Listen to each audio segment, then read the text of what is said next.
Bapak Ibu Saudara-saudari, pemirsa program Mutiara Iman Kompas TV, masih bersama saya Pastor Pius Barces CP. Kita melanjutkan pembahasan kita tadi. Nah, bagaimana mencintai sesama? Yesus menunjukkan suatu perumpamaan mengenai orang Samaria yang baik hati. Orang Samaria yang baik hati itu kan bertemu dengan seseorang yang dirampok. Tapi sebelum orang Samaria yang baik hati ini tadi bertemu dengan orang yang dirampok tadi, lewat pertama-tama adalah imam. Dan imam melihat karena kedudukannya, karena kalau megang orang yang itu jenazah atau apa, itu kan akan najis. Maka dia menghindar dari jalan lain. Kemudian lewat orang Lewi. Lewi juga adalah orang yang berkedudukan tinggi dalam agama Yahudi. Dia lihat yang sama, orang yang dirampok tadi. Setelah dia melihat, oh ini tidak bisa saya menjamahnya. Karena kalau saya menjamahnya, saya najis. Maka dia menghindar dari situ. Setelah itu lewat orang Samaria. Orang Samaria itu melihat dan dia berbelas kasih. Kemudian dia turun dari keledainya, dia membawa orang yang dirampok tadi ke belakangnya dan dibawa ke penginapan. Di dalam penginapan dia merawatnya, memberinya minyak, membersihkannya dengan anggur, luka-lukanya itu kemudian menyiramnya dengan minyak supaya juga cepat sembuh. Setelah itu dia meninggalkannya dan membayar kepada pemilik dan membayar lebih kalau nanti diperlukan lebih. Nah, ini contoh yang ditunjukkan oleh Yesus bagaimana kita mencintai sesama itu. Artinya kita tidak melihat siapa dia, tapi apa yang dia perlukan, apa yang sedang orang ini perlukan itu. Maka memberi itu bukan karena kelebihan, tapi karena kita melihat orang itu sedang memerlukan. Karena aku pun pernah berkekurangan, maka aku tidak boleh sombong waktu aku berkelebihan. Ingat bahwa waktunya aku menolong. Karena sekarang aku juga ingat waktuku dulu memerlukan bantuan. Itu yang disebut Yesus tadi dengan mencintai sesama seperti diri sendiri. Bukan ukurannya diriku, tetapi ukurannya orang lain yang sedang sangat memerlukan. Ini kemudian bagaimana mencintai Allah dengan segenap hati, dengan segenap jiwa, dengan segenap akal budi, dan dengan segenap kekuatan. Tidak ada contoh lain. Contoh hanya dalam Tuhan kita Yesus Kristus. Itu satu-satunya contoh. Mengapa? Dan mengapa Yesus mengatakan ini? Karena Yesus sendiri sudah melaksanakannya. Ia utusan Bapa yang melaksanakan mencintai Allah dengan segenap jiwa, tenaga, dan sebagainya itu. Yaitu memberikan seluruh dirinya dan mencintai sesama.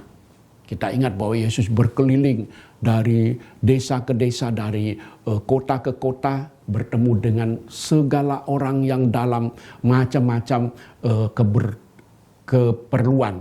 Ada yang sakit, ada yang ditinggal meninggal oleh anak atau keluarganya, ada yang kerasukan setan, ada yang juga meninggal dan sebagainya. Yesus membantu mereka. Itu juga contoh bagaimana mencintai sesama. Lalu mencintai Allah dengan segenap itu tadi contohnya ada pada sang guru. Yaitu bagaimana Yesus memberikan seluruh dirinya. Terutama dalam perjalanannya dari Nazaret menuju ke Yerusalem. Tempat dia nanti eksekusi, katakanlah, dengan arti yang ini disalibkan. Nah, pada waktu itulah puncak dari pemberian diri Yesus kepada Allah. Bagaimana ia sungguh mencintai Bapa yang mengutusnya sehingga habis-habisan. Bahkan terakhir di atas kayu salib. Itu pemberian diri Yesus.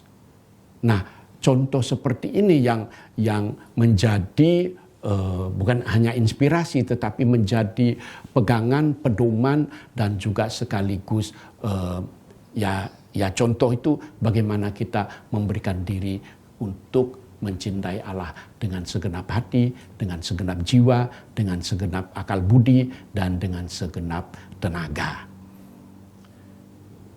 Belum cukup. Nah, bagaimana pelaksanaannya dalam kehidupan kita? Mungkin kita bisa melihat lagi contoh siapa yang melaksanakan agama secara benar dan tidak benar. Nah, saya mau membacakan dari Injil Lukas bab 18 ayat 9 sampai dengan 14.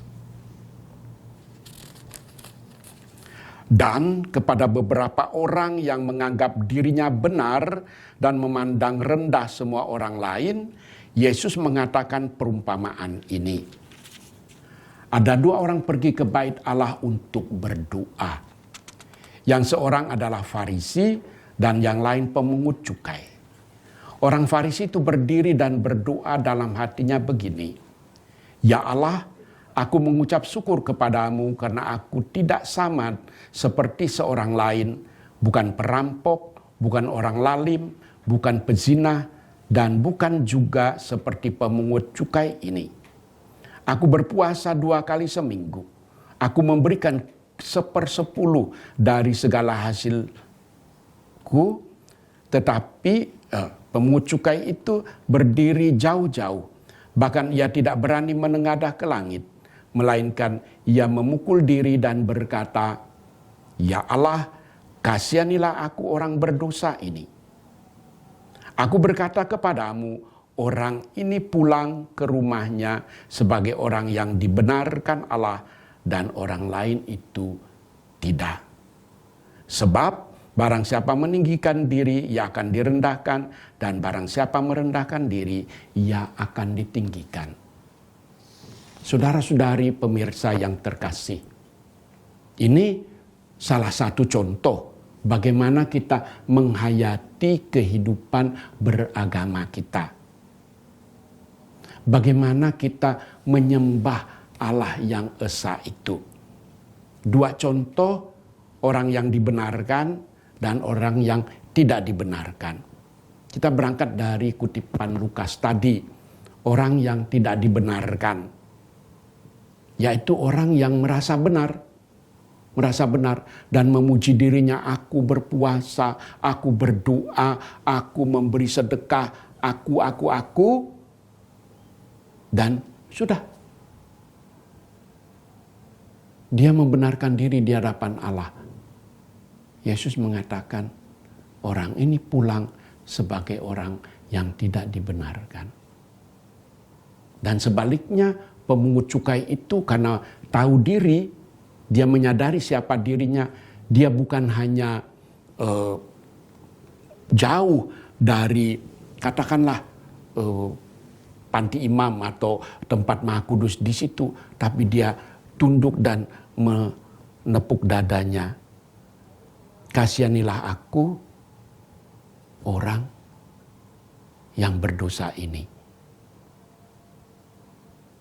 Tidak banyak kata, tapi dia menyadari siapa dirinya, dan Yesus mengatakan orang ini pulang sebagai orang yang dibenarkan. Apa di balik itu? Di hadapan Tuhan sebetulnya kita tidak ada apa-apanya. Maka sebetulnya hidup kita ini, siapapun kita, itu tergantung dari belas kasihan Tuhan. Nah, itulah sikap yang benar. Doa yang benar itu ialah doa yang datang dari keikhlasan hati, datang dari kesadaran diri, datang dari keterbukaan, dan datang dari kita memerlukan Allah. Bukan kita sudah penuh dengan diri kita sendiri. Kita datang karena kita memerlukannya. Kita datang memerlukan apa? Memerlukan banyak hal. Bukan hanya kebutuhan kita, tapi memerlukan belas kasihan Tuhan. Kita menyadari siapa diri kita, maka kita datang. Tersurat juga dalam, ya katakanlah, perjanjian lama. Siapa yang dibenarkan Tuhan? Yaitu orang-orang miskin, orang-orang yang tertindas, orang-orang yang patah semangat, orang-orang yang tak berdaya. Mereka itu kalau berdoa, doanya itu menembus awan, akan didengarkan oleh Tuhan. Janda-janda, anak yatim piatu, dan mereka yang tak berdaya. Karena mereka hanya berserah kepada Tuhan. Tidak punya apa-apa, berserah kepada Tuhan dan menyampaikan apa yang mereka perlukan. Doa-doa seperti inilah yang didengarkan Tuhan. Kita berhenti di sini, kita akan diberi pesan-pesan berikutnya.